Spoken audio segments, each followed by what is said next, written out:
Visa পেলেই যুক্তরাষ্ট্রে পা রাখা যাবে, এই সমীকরণ আর খাটছে না। ট্রাম্প প্রশাসনের নতুন কড়াকড়িতে মার্কিন ভ্রমণে যোগ হয়েছে আরেকটি শর্ত, যার নাম ভিসা বন্ড। অর্থাৎ ভিসার পাশাপাশি এখন দিতে হতে পারে মোটা অঙ্কের জামানতও। আর এই তালিকায় নতুন করে যুক্ত হয়েছে বাংলাদেশের নাম। নির্দিষ্ট কিছু ক্যাটাগরির ভিসার আবেদনকারীদের কাছ থেকে সর্বোচ্চ $15,000 পর্যন্ত বন্ড চাওয়ার কথা বলা হচ্ছে, বাংলাদেশি মুদ্রায়, যার পরিমাণ প্রায় 18,35,000 টাকা। কেন হঠাৎ এই নতুন কড়াকড়ি? বাংলাদেশ সহ কোন কোন দেশই বা পড়ছেন এই জামানতের কবলে?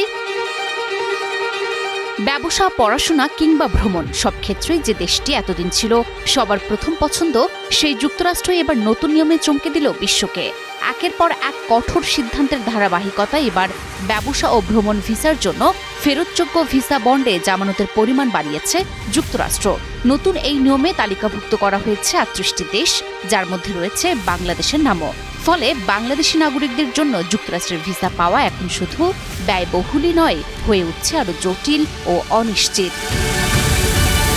যুক্তরাষ্ট্রের ডিপার্টমেন্ট অফ স্টেট জানিয়েছে, বাংলাদেশ সহ কিছু দেশের নাগরিকদের B1 ও B2 ভিসার জন্য ভিসা বন্ড দিতে হবে। বাংলাদেশের জন্য এই নিয়ম চলতি বছরের 21শে জানুয়ারি কার্যকর হবে। আর সে কারণেই যুক্তরাষ্ট্রের ভিসা পেতে এখন শুধু ইন্টারভিউতে পাশ করাই যথেষ্ট নয়, আবেদনকারীকে গুনতে হবে বড় অঙ্কের জামানত। আবেদনকারীদের সর্বোচ্চ $15,000 অর্থাৎ প্রায় 18 লাখ টাকা ফেরতযোগ্য জামানত জমা দিতে হতে পারে।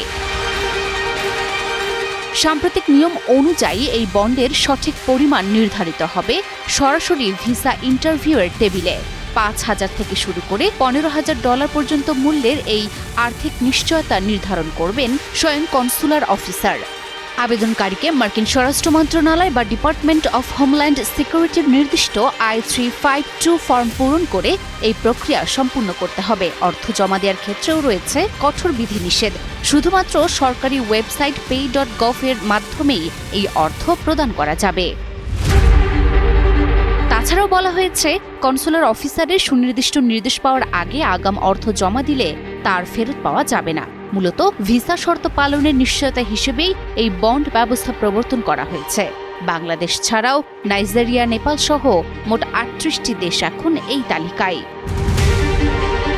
তবে শর্ত শুধু টাকাতেই সীমাবদ্ধ নয়। নির্ধারিত 3টি বিমানবন্দর দিয়ে যাতায়াত এবং ভিসায় দেয়া নির্দিষ্ট সময়ের মধ্যেই দেশে ফেরা বাধ্যতামূলক করা হয়েছে। এই নিয়ম ভঙ্গ করলে যেমন ফেরত পাওয়া যাবে না বন্ডের টাকা, তেমনি পড়তে হতে পারে আইনি জটিলতায়ও।